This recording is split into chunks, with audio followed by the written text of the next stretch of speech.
आज के लेक्चर में बेटा हम लोग यस सर। प्रोबेबिलिटी लॉज को डिस्कस करने वाले हैं। प्रोबेबिलिटी के लॉज। तो प्रोबेबिलिटी के दो लॉज होते हैं, एक है हमारे पास एडिशन लॉ और दूसरा है हमारे पास multiplication law. Addition law of probability and multiplication law of probability. आपको याद है इससे पहले भी आपने मल्टीप्लिकेशन का वर्ड पढ़ा था प्रोबेबिलिटी में? Yes sir. एम कहाँ इंटू एन पर? M into N rule. और बेटा एम वो इंटू मल्टीप्लिकेशन रूल था, मल्टीप्लिकेशन लॉ नहीं था वो। Okay yes sir. बेटा, ओके सर। अब तक हम लोगों ने जितनी प्रोबेबिलिटी पढ़ी थी ना, तो मोस्टली वो जो प्रोबेबिलिटी थी वो सिंपल प्रोबेबिलिटी। सिंपल प्रोबेबिलिटी मतलब किसी एक इवेंट के होने की प्रोबेबिलिटी। आपको पता है कि एडिशन या मल्टीप्लिकेशन हमेशा उस वक्त हो सकती है जब एटलीस्ट टू इवेंट्स हों, टू वैल्यूज हों। सिंगल वैल्यू की क्या एडिशन क्या मल्टीप्लिकेशन, ऐसे ही है ना। तो अगर बेटा यस सर। सिंगल इवेंट होगा ना प्रोबेबिलिटी के लिए, सिंगल इवेंट, तो उसके ऊपर सिंपल प्रोबेबिलिटी लगती है। उस पर ना तो एडिशन लॉ लगता है ना मल्टीप्लिकेशन लॉ लगता है। एडिशन या मल्टीप्लिकेशन लॉ उस वक्त अप्लाई करेंगे जब दो इवेंट्स हो रहे होंगे, मतलब चॉइसेस पर आ जाएंगे। दो इवेंट्स के लिए हम लोग बात करेंगे, तब हम लोग एडिशन या मल्टीप्लिकेशन लॉ अप्लाई करेंगे। अब क्वेश्चन ये रेज होता है कि एडिशन लॉ कब अप्लाई करना है और मल्टीप्लिकेशन लॉ कब अप्लाई करना है। तो क्वेश्चन के अंदर आपने देखना है कि अगर आप लोगों को क्वेश्चन में और का वर्ड नज़र आ जाए या फिर एट लीस्ट का वर्ड नज़र आ जाए, तो वहाँ पर आपने एडिशन लॉ लगाना है। जैसा कि आपने देखा था कि one die is rolled, find the probability that 4 is a pair or 6। तो देखें, सिर्फ 4 अपीयर आ जाता ना तो ये सिंगल इवेंट था, सिंपल प्रोबेबिलिटी 1/6। लेकिन जब मैंने कहा ना 4 अपीयर और 6, तो देखिए और आ गए इसके दरमियान, यस तो सर। फिर एडिशन लॉ लग जाना है।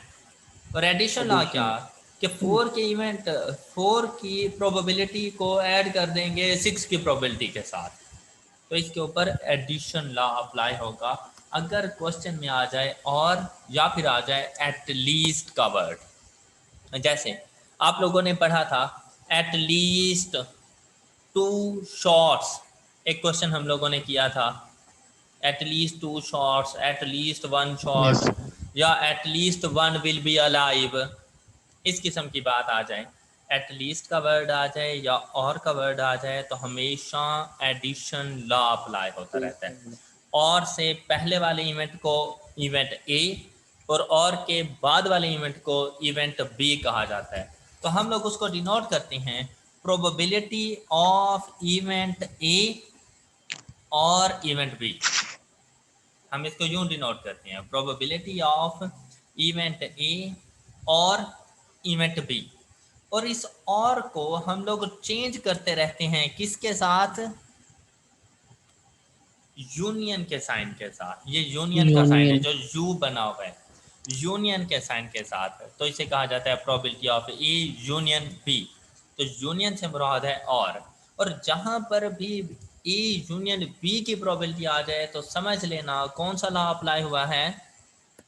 Addition law. Addition. Addition law apply हुआ एडिशन है। Law. Clear? Yes sir. Yes अच्छा, सर।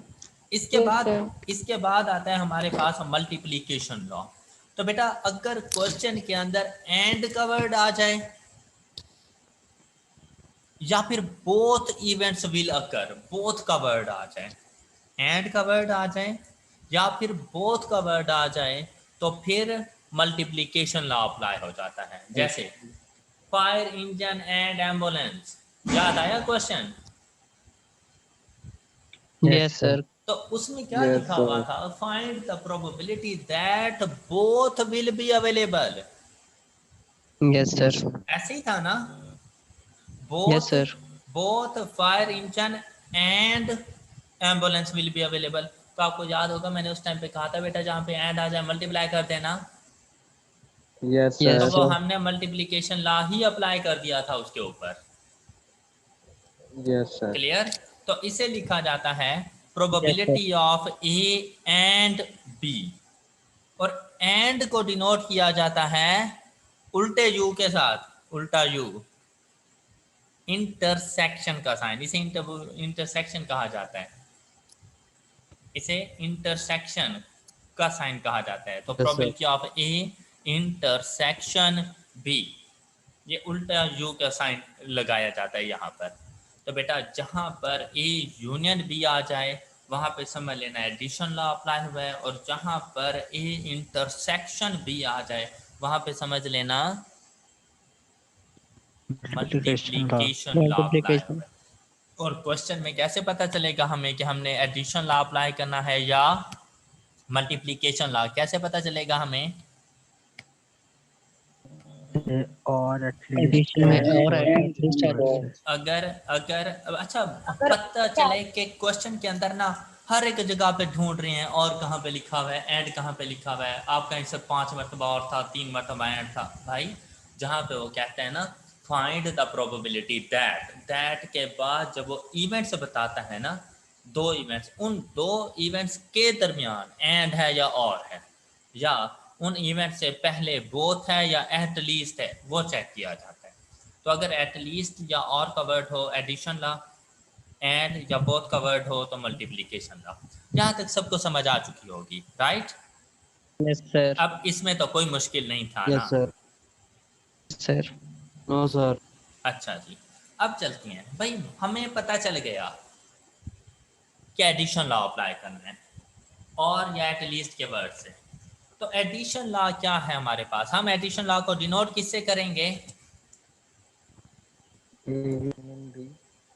ए यूनियन बी। तो हमने लिख दिया probability of A union Union. B is equal to, तो एडिशन लॉ है तो क्या करना चाहिए? दोनों इवेंट्स की प्रोबेबिलिटीज को Probability. आपस में ऐड कर दो, right? Yes sir. Yes, sir. दोनों इवेंट्स की Yes, sir. प्रोबेबिलिटीज को आपस में ऐड कर दो। Okay Okay, sir. Yes sir. अच्छा, और ये जो एडिशन लॉ है ना, ये दो तरह का है, दो तरह का। पहला कौन सा है? Mutually exclusive events, addition law for mutually exclusive events. और दूसरा है हमारे पास addition law for non mature. Non mutually Non-mutually. Exclusive events. अब हमें कैसे पता चलेगा कि हमारे पास जो दो इवेंट्स हैं जिन पे हमने एडिशन लॉ लगाना है, उनमें से कौन से म्यूचुअली एक्सक्लूसिव इवेंट्स हैं और कौन से नॉन म्यूचुअली एक्सक्लूसिव इवेंट्स हैं? आपको याद है कि कुछ इवेंट्स ऐसे होते थे जिसमें कॉमन आउटकम्स आ जाती थी, Yes, sir. यस और सर। कुछ इवेंट्स ऐसे भी होते थे जिनमें कॉमन आउटकम्स नहीं Common होती नहीं है। थी। Yes, sir. यस तो सर। बेटा ऐसे इवेंट्स जिनमें कॉमन आउटकम्स ना हो उन्हें म्यूचुअली एक्सक्लूसिव इवेंट्स कहा जाता है। म्यूचुअली एक्सक्लूसिव इवेंट्स कौन से होते हैं? जिनमें कॉमन ना हो। जिनमें common values जिनमें कॉमन आउटकम्स ना हो. ना हो। ना हो उन्हें म्यूचुअली एक्सक्लूसिव इवेंट्स कहा जाता है। और Events होते हैं. जिनमें कॉमन आउटकम्स पाई जाएं उन्हें Non-mutually exclusive non event. Mutually exclusive events. Yes जी, इवेंट। म्यूचुअली और नॉन म्यूचुअली समझ आ गई आप लोगों को? Yes, sir. Mutually and Yes, non sir. Mutually exclusive event सबको समझ आ गए? Yes, sir. अच्छा Yes, sir. बेटा, आपको याद होगा कि जब कॉमन आउटकम्स नहीं होती थी तो दोनों इवेंट्स की आउटकम्स को आपस में ऐड कर देते थे बस। Yes sir. जैसा कि मैं Yes, एग्जांपल sir. यहाँ साथ साथ आपको देता जाता हूँ। एग्जांपल कि आपने कार्ड्स की प्रोबेबिलिटी सीखी थी, यस सर। तो कार्ड। उसी Yes, की sir. एग्जांपल ले लेती हैं, उसी की एग्जांपल ले लेती हैं कि हमने कहा था from a pack of 52 cards one card is drawn at random, find the probability that the card is a king card or an ace card। हाँ जी, कर चुके हैं ना ये क्वेश्चन? Yes, sir. अच्छा, Yes, अब आप sir. देखें, और कवर्ड चूज हुआ, find the probability that card is a king card Yes, or sir. चार का ace card, यूज हुआ और कवर्ड। एक का तो Yes, sir. Yes, sir. कौन सा लॉ अप्लाई हो जाना है? Addition law. Addition law. अच्छा, Yes, addition sir. Law Addition. में पहला इवेंट था किंग कार्ड, तो किंग कार्ड की probability of A 4/52 Yes, sir. Plus, और कवर था ना, तो इसलिए एडिशन प्लस, और एस कार्ड की प्रोबेबिलिटी क्या होती है? 4/52. और आप देखें, 4/52 किंग और एस में किसी किस्म की कोई कॉमन चीज है? No, sir. तो इन No, इवेंट्स sir. को कौन से इवेंट्स कहूंगा? Mutually exclusive events. शाबाश शाबाश, बहुत आला Mutually यार, कमाल कर exclusive दिया event. तुम लोगों ने। तो बेटा जब कॉमन नहीं है तो क्या कुछ माइनस करने की जरूरत है? No, No, sir. तो sir. आप मुझे No, प्रोबेबिलिटी sir. इसकी क्या बताते थे? 8/52. तो बेटा 8/52 यही चीज आज मैं इस तरह से पढ़ा रहा हूँ, तो क्या आपको समझ नहीं लगी कि Okay, भाई okay, अगर sir. कॉमन ना राइट हो, आगे. अगर कॉमन ना हो तो पहले इवेंट की प्रोबेबिलिटी को ऐड कर दो दूसरे इवेंट की प्रोबेबिलिटी के साथ, right? Yes, Yes, sir. sir. और अगर कॉमन आ जाए, जैसा कि हमने कहा था, इज अ किंग कार्ड और ब्लैक कार्ड जी, तो और की वजह से पता चल गया कि एडिशन लॉ अप्लाई होना है। किंग कार्ड की प्रोबेबिलिटी क्या होती है? ये इवेंट ए बन गया 4/52 4/52 प्लस, और की वजह से प्लस ब्लैक कार्ड की प्रोबेबिलिटी क्या होती है? 26/50. 26 लेकिन इसका by आंसर 50. 30/52 हमने नहीं किया था। Yes, sir. क्यों? Yes, क्यों? sir. क्योंकि सर इसमें इसमें क्योंकि दो रिपीटिशन हो कॉमन रहा था. है, ब्लैक वाला रेपिटेशन, रिपीटिशन। कॉमन आ रहा है, कॉमन कार्ड्स आ रहे हैं, जी सर। कॉमन आउटकम्स आ रही हैं, और कॉमन आउटकम चाहे इस इवेंट्स में आ जाए, उन इवेंट्स Minus को कर. कौन से इवेंट्स कहा जाता है? Non Non-mutually exclusive. Non mutually exclusive events. तो कॉमन की प्रोबेबिलिटी को माइनस करते थे। Yes, sir. अच्छा बेटा, Yes, ये sir. आपको याद होगा कि ये जो हम लोग जब छोटे थे, छोटी क्लासेस में, तो हम लोग ये दो सेट्स गिवन होते थे, सेट ए सेट बी, उनका हम लोग यूनियन फाइंड करते थे, उनका इंटरसेक्शन फाइंड करते थे, Yes, sir. याद है?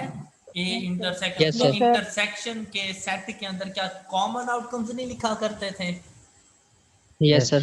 और यूनियन के सेट के अंदर सारी आउटकम्स को लिख दिया करते थे। Yes, sir. हाँ, तो बेटा यहाँ पर Yes, देखो, sir. Probability of A intersection B से क्या मुराद है कि कॉमन Common आने value. की आउटकम्स की प्रोबेबिलिटी। तो कॉमन कितने आ रहे हैं? sir. 2. टू, मतलब ऐसी आउटकम जो इवेंट ए में भी हो और इवेंट बी में भी हो, टू आउटकम्स हैं ऐसी, तो उनकी प्रोबेबिलिटी इसमें से माइनस कर दें, 2/52। तो आंसर क्या करते थे हम लोग? 28/52. तो ये हमारे पास सोल्यूशन हो गया है, नॉन म्यूचुअली एक्सक्लूसिव। तो बेटा यही ऊपर मैंने फार्मूला लिख दिया है, लेकिन चीज़ तो मैं पहले पढ़ा चुका हूँ ना Yes, sir. बेटा। मैं आपको प्रोबेबिलिटी लॉज के सारे क्वेश्चन करवा चुका हूँ बगैर नाम लिए, मतलब मैंने आपको बताया ही नहीं था कि मैं आपको प्रोबेबिलिटी लॉज पढ़ा रहा हूँ, और बगैर नाम लिए क्वेश्चन तो सॉल्व हो जाते थे ना तुम लोगों से। Yes, sir. Yes, sir. तो मेरा निकाल के आपको फिर इनमें मुश्किल होगी। आज ये है कि आज मैं सिर्फ लाज से इंट्रोड्यूस करवा रहा हूँ तुम लोगों को कि बेटा ये वो चीज़ें हैं जो हम पहले पढ़ चुके हैं और उनके ये फार्मूलाज हैं Yes, sir. कि अगर इन केस आपसे एमसीक्यूज के अंदर फार्मूला पूछ लेता है, mutually non mutually exclusive events की बात कर लेते हैं, तो आप उसे इजीली आंसर कर सको, राइट? Yes, sir. अच्छा बेटा, मुझे एक Yes, बात sir. बताएं, अगर दो इवेंट्स हों और उनमें कुछ भी कॉमन ना हो, क्या वो दोनों इवेंट्स एट अ टाइम इनकर हो सकते हैं, अक्कर हो सकते हैं?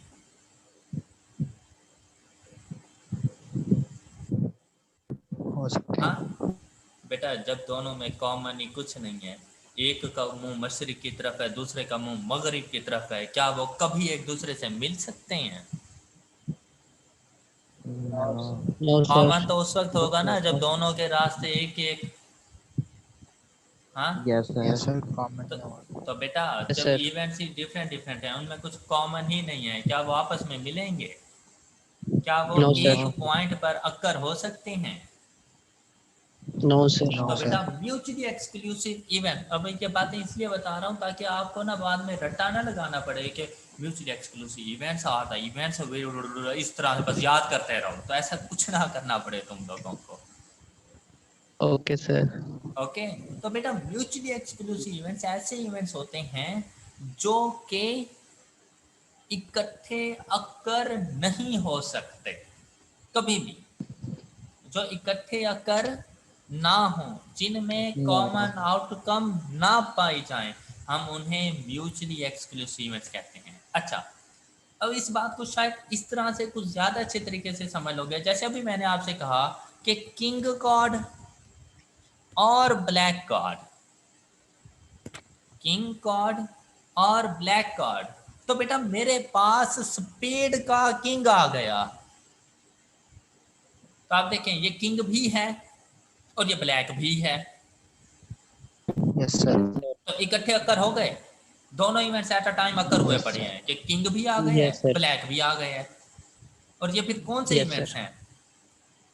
Non-mutually. तो मैं यूं कह दूं कि Mutually non mutually exclusive events at a time occur हो सकते हैं। Yes sir. Done? Yes, sir. Yes, sir. क्या आप सब लोग मेरी बात समझ रहे हैं? Yes, sir. Yes, sir. तो यस अगर sir. Theory point of view से देखा जाए तो हम लोग ये ब्लैक लाइन से लिखी हुई है, MEE से मुराद है म्यूचुअली एक्सक्लूसिव इवेंट्स और events which do not have common outcomes any issue, No, sir. या फिर No, हम sir. कह देंगे म्यूचुअली एक्सक्लूसिव इवेंट्स और events which can not occur together. Yes, sir. Done. इसी तरह से नीचे Yes, sir. Non mutually exclusive events के बारे में लिखा हुआ है, और events which have some Common. Common outcomes, और अगर कॉमन आउटकम्स होंगी तो नॉन म्यूचुअली एक्सक्लूसिव इवेंट्स, तो कॉमन आउटकम्स होंगी तो इकट्ठे अकर हो सकते हैं, विच कैन अकर टुगेदर, तो हम उन्हें नॉन म्यूचुअली एक्सक्लूसिव इवेंट्स कहते हैं। Done. Yes, sir. Yes, sir. तो बेटा एडिशन लॉ हम खत्म कर चुके हैं, इतना सा था एडिशन लॉ प्रोबेबिलिटीज में, कोई मुश्किल चीज थी? No, sir. अच्छा बेटा, अब सर। यहाँ पर ना थोड़ा सा ये देखना है, अक्सर बच्चे ना वहाँ पे भूल जाते हैं म्यूचुअली नॉन म्यूचुअली में। भाई कॉमन नहीं है तो म्यूचुअली, और अगर कॉमन है तो नॉन म्यूचुअली। अब बच्चा ये समझता है कि यार अगर कॉमन नहीं है तो नॉन आना चाहिए, है ना? बच्चा ये Yes, कहता sir. है कि जहाँ पे नेगेटिविटी है नॉन तो उसके साथ लगना चाहिए, लेकिन जहाँ पे बेटा बस इतना याद रखना रिवर्सल है कि जहाँ Opposite. sir. पे नेगेटिविटी है वहाँ पे नॉन नहीं लगाना। Okay, Yes, sir. Okay, sir.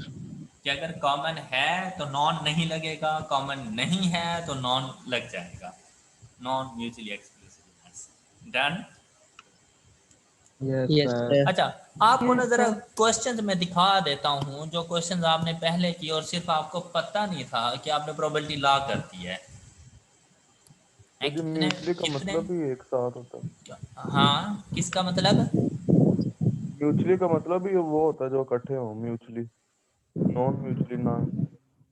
हाँ, यही तो कह रहा हूँ, ये कॉन्सेप्ट नहीं याद रखना।